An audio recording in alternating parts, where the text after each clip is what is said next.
Comment on fait en sorte que dans notre pays, ceux qui travaillent puissent vivre de leur travail? Ça arrache le cœur de voir que autant d'hommes et de femmes qui se lèvent tôt, qui se couchent tard, qui rendent des services à la nation indispensables, aujourd'hui ne peuvent plus vivre de leur travail. Et donc, bien sûr, l'augmentation du SMIC, l'indexation des salaires sur les prix, ça se pratique en Belgique. Je ne vois pas pourquoi ça n'est pas possible en France. C'est ça le sujet de l'élection. C'est vrai ?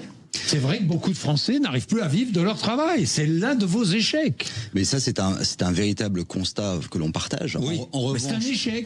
C'est pas un constat, c'est un échec. De nous dépeindre une situation de la France totalement au bord du gouffre socialement, économiquement, factuellement, une fois de plus, je suis navré de le dire, mais c'est faux. Lorsque vous comparez... Vous avez l'impression que les gens vont bien. Non mais attendez. Non mais je crois que c'est important parce que depuis le début de cette émission, on parle de statistiques, on parle d'éléments macroéconomiques, et là, c'est la réalité. C'est-à-dire, je pense que ce reportage, il est très important parce que quand on parle 10 millions de pauvres, c'est une statistique.